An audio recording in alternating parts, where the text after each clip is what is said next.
Hello everyone.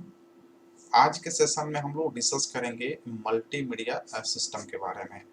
Multimedia system क्या होता है, कैसे हम लोग इसको डिफाइन कर सकते हैं, इसको हम लोग समझेंगे।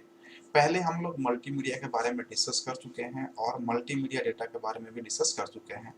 मल्टीमीडिया डेटा जैसे कि टेक्स्ट हो गया, image, graphics, animation, audio, video, ये सब क्या होते हैं? मल्टीमीडिया डेटा होते हैं।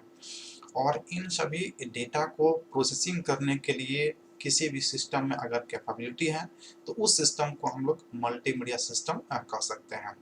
मल्टीमीडिया सॉफ्टवेयर का यूज करके मल्टीमीडिया सिस्टम प्रोसेसिंग करता है।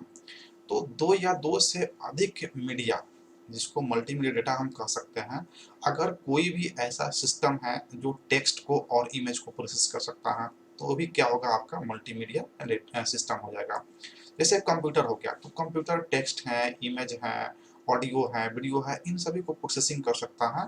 तो इन सभी को प्रोसेसिंग करने की कैपेबिलिटी अगर किसी भी सिस्टम में है तो उसको हम लोग मल्टीमीडिया सिस्टम कंसीडर कर सकते हैं। हम लोग समझते हैं इसको कैसे डिफाइन कर सकते हैं। तो सबसे पहला पॉइंट में कह रहा है कि any system that process multimedia data, कोई भी सिस्टम जो मल्टीमीडिया डेटा को प्रोसेसिंग कर सकता है उसको हम लोग मल्टीमीडिया सिस्टम कह सकते हैं। मल्टीमीडिया डेटा होता है जैसे text, sound, video, graphics, animation, इन सभी डेटा को प्रोसेसिंग करने की कैपेबिलिटी अगर किसी भी सिस्टम में है तो उस सिस्टम को हम लोग मल्टीमीडिया सिस्टम कहेंगे। और इन सभी डेटा को प्रोसेसिंग करने के लिए जो सॉफ्टवेयर हम लोग यूज करते हैं उन सभी सॉफ्टवेयर को हम लोग कहते हैं मल्टीमीडिया सॉफ्टवेयर। जैसे कंप्यूटर में पावर पॉइंट है जो माइक्रोसॉफ्ट का पावर पॉइंट है। तो पावर पॉइंट में अगर हम लोग प्रेजेंटेशन बनाते हैं तो उसमें हम लोग टेक्स्ट को ऐड कर सकते हैं, साउंड इफेक्ट, ग्राफिक्स का इफेक्ट डाल सकते हैं, इमेज को इंसर्ट कर सकते हैं। तो डिफरेंट टाइप्स के डेटा को अगर हम उसमें प्रोसेसिंग कर रहे हैं तो जिस सॉफ्टवेयर से प्रोसेसिंग कर रहे हैं उस सॉफ्टवेयर को हम लोग कहेंगे मल्टीमीडिया सॉफ्टवेयर। इसका मतलब ये है कि जो पावर पॉइंट है कंप्यूटर में उसको हम लोग मल्टीमीडिया सॉफ्टवेयर कह सकते हैं। और चूंकि कंप्यूटर उसको प्रोसेसिंग कर रहा है तो कंप्यूटर क्या है? एक सिस्टम है। तो हम लोग कंप्यूटर को मल्टीमीडिया सिस्टम कंसीडर कर सकते हैं।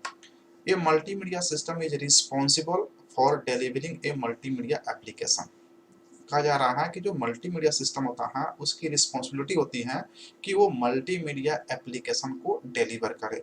मल्टीमीडिया एप्लीकेशन क्या होता है? तो यही होता है bundle of different kinds of data, यानी कि डिफरेंट डिफरेंट टाइप्स के डेटा का एक बंडल बना देते हैं तो उस बंडल को हम लोग कहेंगे मल्टीमीडिया एप्लीकेशन। और इसको डिलीवर करने की कैपेबिलिटी किसके पास होता है? तो मल्टीमीडिया सिस्टम के पास होता है। A multimedia system is a system that can process, integrate, store two or more types of media material।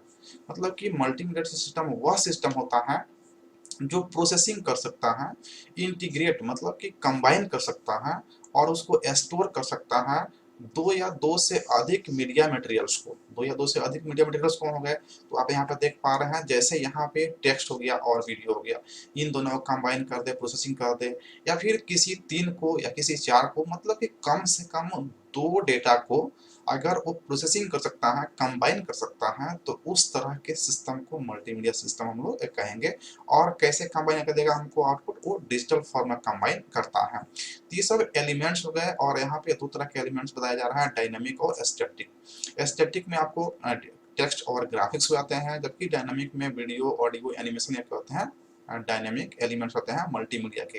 तो इन सभी एलिमेंट्स को मल्टीमीडिया डेटा कहते हैं और इन डेटा को प्रोसेसिंग करने वाले सिस्टम को मल्टीमीडिया सिस्टम कहते हैं। और सिस्टम जिस सॉफ्टवेयर का यूज करता है उस सॉफ्टवेयर को मल्टीमीडिया सॉफ्टवेयर कहते हैं। जैसे कंप्यूटर हो गया तो कंप्यूटर इन सभी डेटा को प्रोसेसिंग करने की कैपेबिलिटी रखता है, तो ये मल्टीमीडिया सिस्टम हो गया। ठीक उसी प्रकार से मोबाइल है तो मोबाइल भी इन सभी को प्रोसेसिंग कर सकता है, तो ये भी मल्टीमीडिया सिस्टम का कैटेगरी में आता है। अगर कैमरा की बात करते हैं तो कैमरा भी क्या है? मल्टीमीडिया सिस्टम कैटेगरी में आता है, क्योंकि इससे भी हम लोग वीडियो को रिकॉर्डिंग करते हैं तो वहाँ पे साउंड भी आ जाता है, फोटो को क्लिक कर सकते हैं। तो ये सब क्या होंगे? आपके मल्टीमीडिया सिस्टम के एग्जाम्पल होगा। ऐसे बहुत सारे मल्टीमीडिया सिस्टम हैं। उसके बाद अगर बात करते हैं, ये सिस्टम जो है ना किसी सॉफ्टवेयर का यूज करता है। तो जिस सॉफ्टवेयर का यूज करके मल्टीमीडिया डेटा को प्रोसेसिंग करता है उस सॉफ्टवेयर को हम लोग मल्टीमीडिया सॉफ्टवेयर कहते हैं। जैसे कोरल ड्रॉ हो गया, कोरल ड्रॉ। ये सबसे ज़्यादा यूज होने वाला मल्टीमीडिया सॉफ्टवेयर है। आप विज्ञापन में इसका सबसे ज़्यादा यूज होता है। जितने भी प्रेस हैं जो बैनर बनाते हैं या विज्ञापन बनाते हैं, वो सभी जो है ना इसका जो है ना बहुत ज़्यादा यूज करते हैं। कोरल ड्रॉ सॉफ्टवेयर है। फोटोशॉप के बारे में जानते हैं, सबसे ज़्यादा यूज होने वाला मल्टीमीडिया सॉफ्टवेयर क्या है? फोटोशॉप है। ठीक उसी प्रकार से पावर पॉइंट है, कंप्यूटर में हम लोग प्रेजेंटेशन बनाने में इसका यूज करते हैं। यहाँ में हम लोग टेक्स्ट का, ऑडियो का, ग्राफिक्स का जो है ना मिक्सिंग करते हैं और बेहतर अट्रैक्टिव प्रेजेंटेशन तैयार करते हैं। तो ये भी क्या हो गया आपका मल्टीमीडिया सॉफ्टवेयर हो गया। उसके बाद में एडिटिंग सॉफ्टवेयर भी बहुत सारे आ गए हैं। तो इसमें जैसे फिल्मोरा है जो सबसे ज़्यादा यूज होने वाला है, उसके बाद में काइन मास्टर है। ये सब क्या हो गए आपके मल्टीमीडिया सॉफ्टवेयर के एग्जाम्पल हो गए। ऐसे बहुत सारे सॉफ्टवेयर हैं जो मल्टीमीडिया सॉफ्टवेयर कैटेगरी में आते हैं। तो ये सब कुछ एग्जाम्पल हो गए, हम समझते हैं कि आप मल्टीमीडिया सिस्टम क्या होता है उसको समझ गए हैं।